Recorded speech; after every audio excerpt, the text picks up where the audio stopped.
Nombor 5. Amazake Baba. Amazake Baba pada awalnya dikatakan adalah seorang wanita tua yang sombong dan berasal dari timur laut Jepun.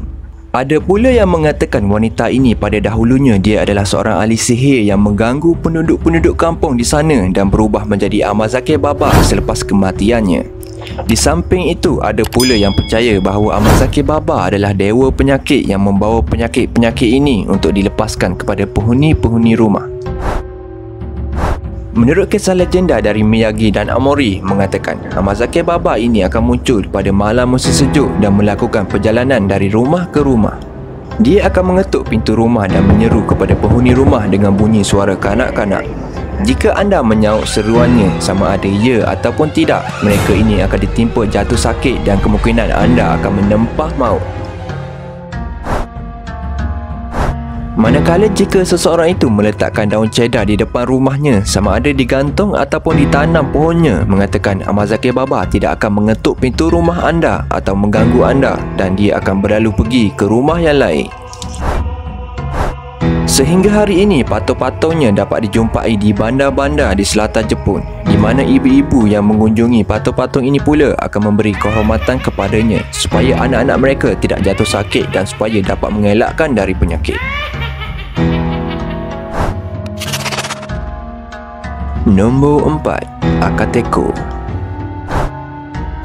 Akateko adalah yokai yang menyerupai tangan budak lelaki berwarna merah yang jatuh dari pokok ketika seorang melalui di bawahnya pada waktu malam. Menurut kisah masyarakat di Jepun dahulu, dikatakan hantu ini suka untuk menakut-nakutkan mangsanya dan akan memberi nasib yang malang kepada anda setelah anda melihatnya. Asal-usul yokai ini tidak diketahui, tetapi ada yang mengatakan yokai ini akan muncul di beberapa jenis pohon yang lama dan besar di Jepun, terutamanya di wilayah Fukushima dan Kagawa, di mana yokai ini akan mengganggu dan mengejutkan mangsanya apabila mangsa berjalan di bawah pohon tersebut.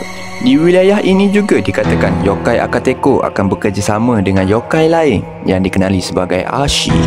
Mereka ini akan mencekam kaki individu pejalan kaki menyebabkan mereka tersandung dan jatuh dengan sendirinya.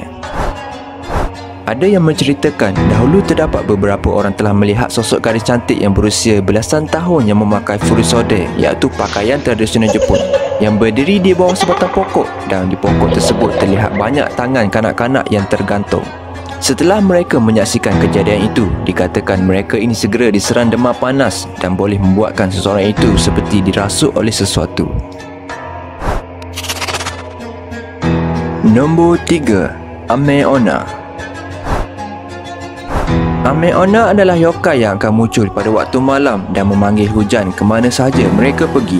Wanita ini wujud sebagai wanita yang rupa buruk, hangis dan akan menjilat titisan air hujan itu sendiri yang terkena pada bahagian tangannya.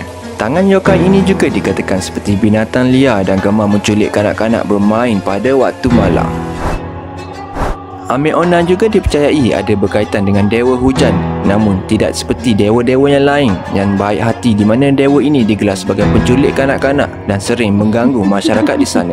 Walaupun hujan yang mereka bawa dapat menyelamatkan sebuah desa di musim kemarau atau membawa kesuburan tanaman bagi petani, tetapi mereka ini mempunyai tujuan yang lebih menyeramkan, di mana mereka ini akan mengembara di kampung-kampung mencari gadis-gadis yang baru dilahirkan. Sekiranya mereka menjumpai anak yang dilahirkan pada malam itu, mereka bakal mengambilnya dan membawanya ke dalam alam lain. Menurut kisah di sebalik kejadian hantu ini, dikatakan apabila ibu-ibu yang melahirkan bayi mereka dan kehilangan bayinya tersebut, kadang-kadang akan berubah menjadi yokai ini setelah kematiannya. Kerana kesedihan yang dirasa dan rasa putus asa semasa hidupnya menyebabkan mereka ini berubah menjadi yokai si penculik bayi. Menurut kisah legenda pula mengatakan yokai ini muncul disebabkan apabila beberapa dewi yang membawa hujan menjadi rosak bakal berubah menjadi yokai Ame-onna.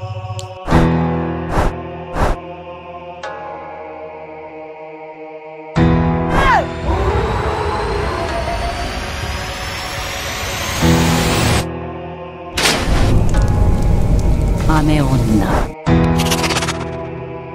Nombor 2. Amefuri Kozo. Amefuri Kozo adalah yokai yang menyerupai budak lelaki yang mengenakan pakaian kimono kanak-kanak dan memakai payung di kepala mereka.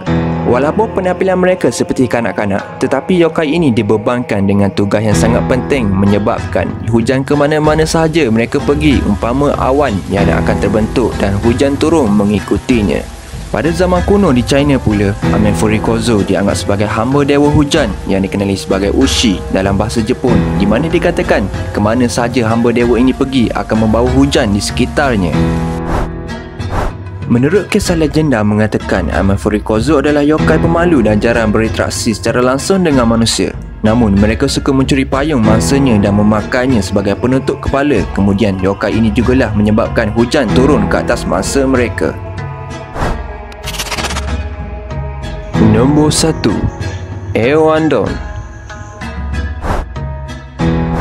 Eo Andon adalah penjelmaan wanita iblis dengan rambut hitam panjang, berkulit biru, mempunyai cakar tajam dan bertanduk. Yokai ini juga memakai kimono putih atau biru dan bersinar dengan cahaya api berwarna biru yang menakutkan.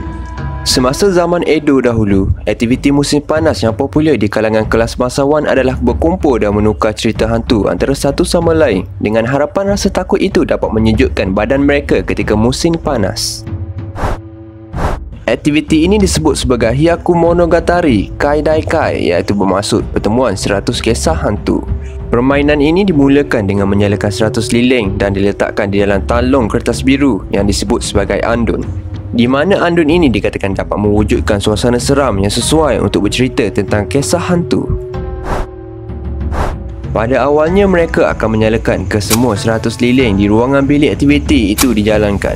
Apabila setiap satu cerita dihabiskan, mereka akan memadamkan satu demi satu lilin di ruangan itu, di mana ruangan bilik itu akan bertambah gelap sedikit demi sedikit, sehinggalah hanya tinggal lilin yang ke-100, di mana cahaya biru gelapnya akan cuba memenuhi ruangan itu dan akan wujud bayang-bayang yang panjang di bahagian belakang di setiap individu yang bercerita. Menurut kisah legenda dikatakan, setelah lilin terakhir dipadamkan, semangat yang sebenar akan muncul dari kegelapan untuk menyerang para peserta.